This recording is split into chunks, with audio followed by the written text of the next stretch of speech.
Chapter 9. The Mock Turtle's Story. "You can't think how glad I am to see you again, you dear old thing," said the Duchess, as she tucked her arm affectionately into Alice's, and they walked off together. Alice was very glad to find her in such a pleasant temper, and thought to herself that perhaps it was only the pepper that had made her so savage when they met in the kitchen. "When I'm a duchess," she said to herself, not in a very hopeful tone, though, "I won't have any pepper in my kitchen at all. Soup does very well without. Maybe it's always pepper that makes people hot-tempered," she went on, very much pleased at having found out a new kind of rule. "And vinegar that makes them sour, and camomile that makes them bitter, and barley sugar and such things that make children sweet-tempered. I only wish people knew that. Then they wouldn't be so stingy about it, you know." She had quite forgotten the Duchess by this time, and was a little startled when she heard her voice close to her ear. "You're thinking about something, my dear, and that makes you forget to talk. I can't tell you just now what the moral of that is, but I shall remember it in a bit." "Perhaps it hasn't one," Alice ventured to remark. "Child," said the Duchess, "everything's got a moral, if only you can find it." And she squeezed herself up closer to Alice's side as she spoke.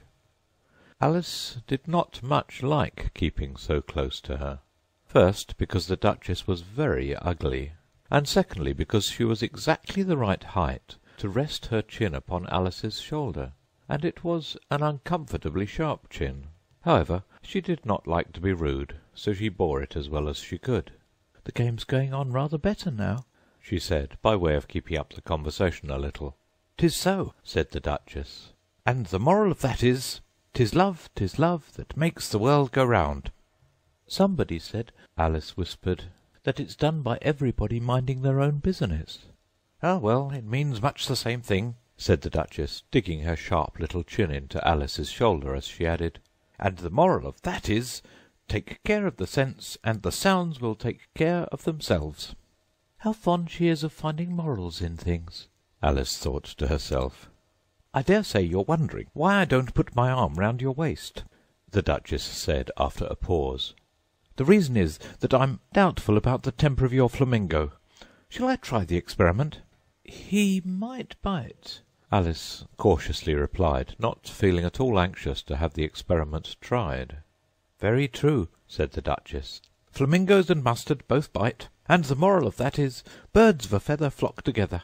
"Only mustard isn't a bird," Alice remarked. "Right as usual," said the Duchess.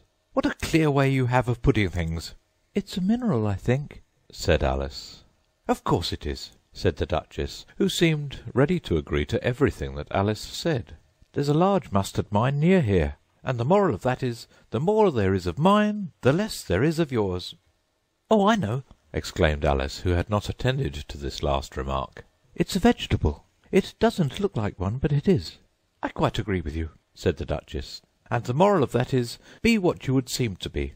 Or, if you'd like to put it more simply, never imagine yourself not to be otherwise than what it might appear to others that what you were or might have been was not otherwise than what you had been would have appeared to them to be otherwise." "I think I should understand that better," Alice said very politely, "if I had it written down, but I can't quite follow it as you say it." "That's nothing to what I could say if I chose," the Duchess replied in a pleased tone.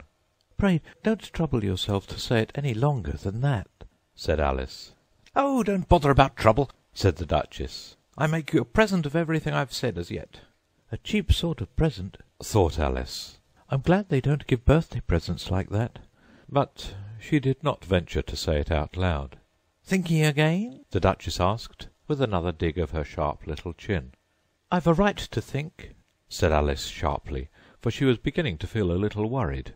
"Just about as much right," said the Duchess, "as pigs have to fly, and the But here, to Alice's great surprise, the Duchess's voice died away, even in the middle of her favourite word, moral, and the arm that was linked into hers began to tremble. Alice looked up, and there stood the Queen in front of them, with her arms folded, frowning like a thunderstorm.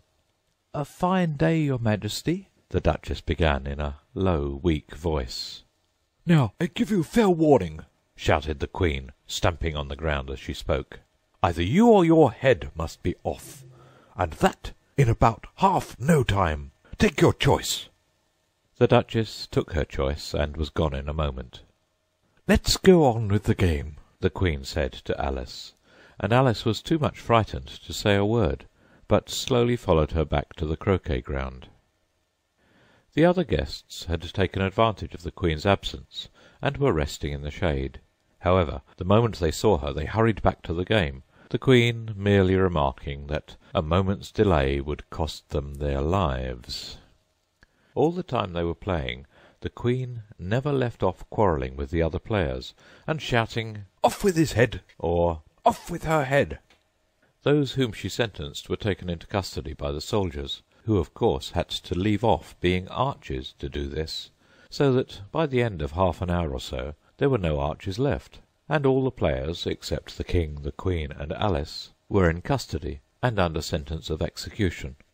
Then the Queen left off, quite out of breath, and said to Alice, "Have you seen the mock turtle yet?" "No," said Alice. "I don't even know what a mock turtle is." "It's the thing mock turtle soup is made from," said the Queen. "I never saw one, or heard of one," said Alice. "Come on, then," said the Queen, "and he shall tell you his history." As they walked off together, Alice heard the King say in a low voice to the company generally, "You are all pardoned." "Come, that's a good thing," she said to herself, for she had felt quite unhappy at the number of executions the Queen had ordered. They very soon came upon a Gryphon, lying fast asleep in the sun. If you don't know what a Gryphon is, look at the picture. "Up, lazy thing," said the Queen, "and take this young lady to see the mock turtle, and to hear his history. I must go back and see after some executions I have ordered." And she walked off, leaving Alice alone with the Gryphon. Alice did not quite like the look of the creature, but on the whole she thought it would be quite as safe to stay with it as to go after that savage Queen, so she waited. The Gryphon sat up and rubbed its eyes. Then it watched the Queen till she was out of sight. Then it chuckled. "What fun!" said the Gryphon, half to itself, half to Alice. "What is the fun?" said Alice. "Why, she," said the Gryphon. "It's all her fancy, that. They never executes nobody, you know. Come on." "Everybody says 'come on' here," thought Alice, as she went slowly after it. "I never was so ordered about in all my life, never." They had not gone far before they saw the mock turtle in the distance, sitting sad and lonely on a little ledge of rock, and as they came nearer, Alice could hear him sighing as if his heart would break. She pitied him deeply. "What is his sorrow?" she asked the Gryphon, and the Gryphon answered very nearly in the same words as before. "It's all his fancy, that. He hasn't got no sorrow, you know. Come on." So they went up to the mock turtle, who looked at them with large eyes full of tears, but said nothing. "This here young lady," said the Gryphon, "she wants for to know your history, she do." "I'll tell it to her," said the mock turtle in a deep, hollow tone. "Sit down, both of you, and don't speak a word till I've finished." So they sat down, and nobody spoke for some minutes. Alice thought to herself, "I don't see how he can even finish if he doesn't begin." But she waited patiently. "Once," said the mock turtle at last, with a deep sigh, "I was a real turtle." These words were followed by a very long silence, broken only by an occasional exclamation of "Rrrr" from the Gryphon, and the occasional heavy sobbing of the mock turtle. Alice was very nearly getting up and saying, "Thank you, sir, for your interesting story." But she could not help thinking there must be more to come, so she sat still and said nothing.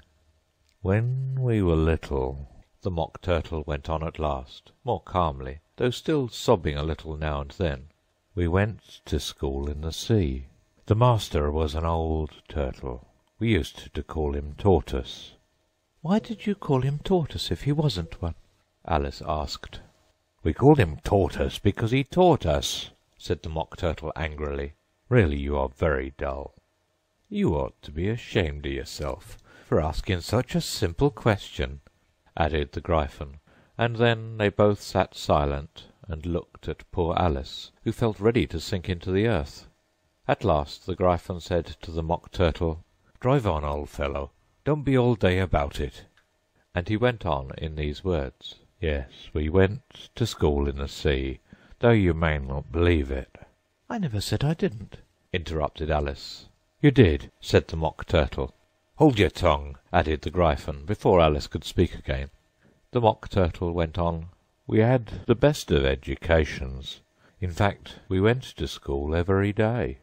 "I've been to a day school too," said Alice. "You needn't be so proud as all that." "With extras?" asked the Mock Turtle, a little anxiously.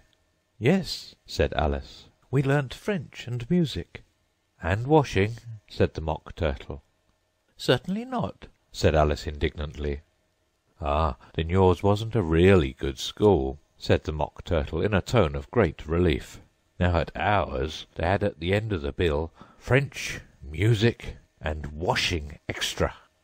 "You couldn't have wanted it much," said Alice. "living at the bottom of the sea." "I couldn't afford to learn it," said the Mock Turtle with a sigh. "I only took the regular course." "What was that?" inquired Alice. "Reeling and rising, of course, to begin with," the Mock Turtle replied, "and then the different branches of arithmetic: ambition, distraction, uglification, and derision." "I never heard of uglification," Alice ventured to say. "What is it?" The Gryphon lifted up both its paws in surprise. "What? Never heard of uglifying?" it exclaimed. "You know what to beautify is, I suppose?" "Yes," said Alice doubtfully. "It means to make anything prettier." "Well then," the Gryphon went on, "if you don't know what to uglify is, you are a simpleton." Alice did not feel encouraged to ask any more questions about it, so she turned to the Mock Turtle and said, "What else had you to learn?" "Well, there was mystery," the Mock Turtle replied, counting off the subjects on his flappers. "Mystery ancient and modern, with seaography. Then drawling. The drawling master was an old conger eel that used to come once a week. He taught us drawling, stretching, and fainting in coils." "What was that like?" said Alice. "Well, I can't show it you myself," the Mock Turtle said. "I'm too stiff, and the Gryphon never learnt it." "Hadn't time," said the Gryphon. "I went to the classics master, though. He was an old crab, he was." "I never went to him," the Mock Turtle said with a sigh. "He taught laughing and grief, they used to say." "So he did, so he did," said the Gryphon, sighing in his turn, and both creatures hid their faces in their paws. "And how many hours a day did you do lessons?" said Alice, in a hurry to change the subject. 10 hours the first day, 9 the next, and so on," said the Mock Turtle. "What a curious plan!" exclaimed Alice. "That's the reason they're called lessons," the Gryphon remarked, "because they lesson from day to day." This was quite a new idea to Alice, and she thought it over a little before she made her next remark. "Then the 11th day must have been a holiday." "Of course it was," said the Mock Turtle. "And how did you manage on the 12th?" Alice went on eagerly. "That's enough about lessons," the Gryphon interrupted in a very decided tone. "Tell her something about the games now."